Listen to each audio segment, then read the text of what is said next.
Therapy. Women have always driven me to it. Or if that's too crass a statement, my troubles with women have. I remember stepping over the threshold of the therapist's office for the first time and thinking, my God, I'm asking for help. That was like landing on the moon. But to backtrack a bit, S came into my life as I was helping direct a huge production of Sophocles' Antigone at UC Santa Cruz. I knew she was staying with the one guy in the chorus, but he seemed too passive for her. Somehow she eventually ended up in my bed. She'd been raised in Pakistan and Spain by an oil engineer father, having a terrible time as a teenager. Drugs, the works. The wandering dark angel looking for a home, never far from disaster. Her boyfriends killed, herself raped or mugged or chased around the room by a roommate with a hot iron. That happened after the last time she left me. I came home one day with my first unemployment money. I threw the money up in the air and the $10 bills floated down all over the apartment. She suggested I see a therapist. Use the money for that. So I picked a name out of the yellow pages, $35 an hour. It seemed outrageous, but also fun to spend so much of money on myself. And the relation in turmoil. She came and went. We never seemed to stay on the same track, though going in the same direction. I hated her use of drugs, making her flush some speed pills down the toilet the minute I found out about them. How did I, straight arrow where such matters are concerned, get involved with a druggie? My dark side. I needed to have my head examined. Ooh, I goofed. This first therapist about, where'd it go? Oh, shit. Okay, exit.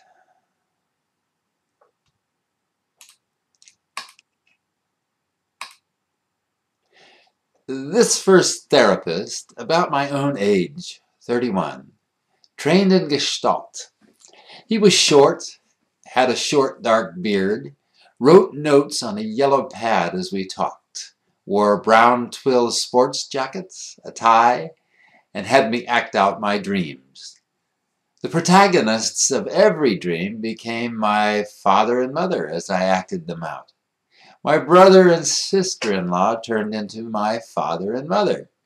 Mountains and streams, tables and chairs, trees and rocks, the president and his wife.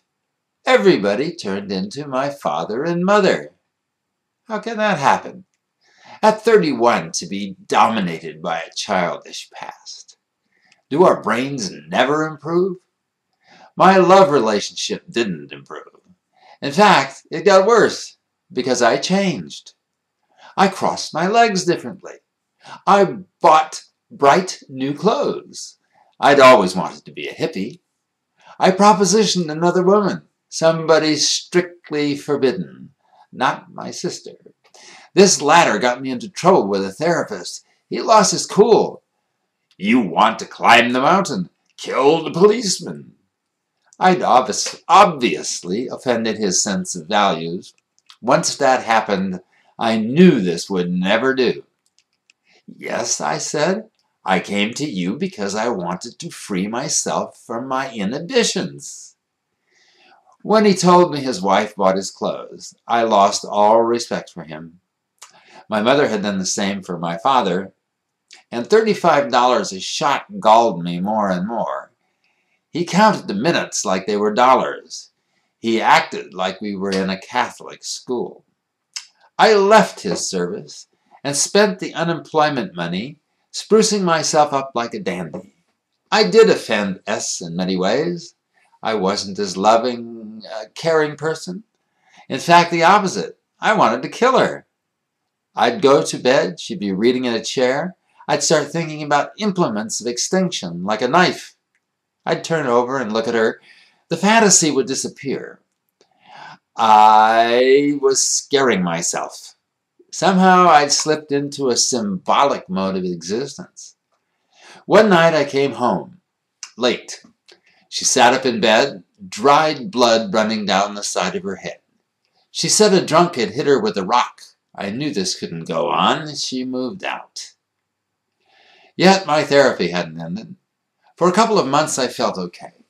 But just before going back to the lookout, I began to feel unsteady and lonely. I thought I'd better do something before returning to such an absolute isolation. At a friend's recommendation, the friend who would later get so irate about my affair with her daughter, getting me to yet a third therapist, I sought out a second therapist. This one much more upfront and unconventional, more my type. Turned out later he liked to smoke dope and wander the Himalayas, supposedly a past life passion of mine. We agreed to meet the next winter and work. And we did. 2 sessions a week. I beat pillows, screamed, acted out fantasies and dreams. My father's face appeared over me, as big as God's. So that's what it must have been like to be in the cradle. I ended up hugging a pillow in a dark room, terrified, waiting for my mother to return. As a baby, my parents had let me cry myself to sleep in a distant room. One night, I wouldn't let up. My mother came and found me with a blanket wrapped around my throat, my face blue. Was this the source of all my problems with my throat? The therapist and I talked and thrashed our way through the whole winter as I staged Kafka's Metamorphosis, playing myself the clerk who'd woken up one morning to find himself turned into an insect. Our rehearsals as crazy as my therapy sessions, a mirror of how I felt about myself. Our last performance in an Oakland warehouse amid piles of authentic trash. My poor hero could only find his way out by spiraling upward in a religious ecstasy. My therapist liked all this. We were destined to become friends after the therapy sessions ended in the spring. He never pronounced me cured. Can one be cured of life, after all? But I knew a lot more about myself and perhaps about other people. The psychologist Jung says we never solve our problems, we only outgrow them. That may be true, for I ran into S 5 years later on Telegraph Avenue in Berkeley. We sat for an hour drinking coffee. She'd just finished a master's in microbiology, been living several years with a Frenchman, had bought a house. Her mother, divorced, had come down with cancer.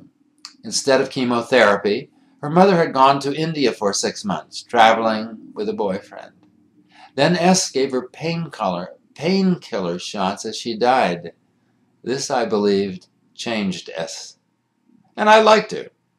I could see why I'd liked her before, the only woman I'd actually ever lived with. We parted. We've never met again. She started me on the therapeutic path, which isn't ended yet.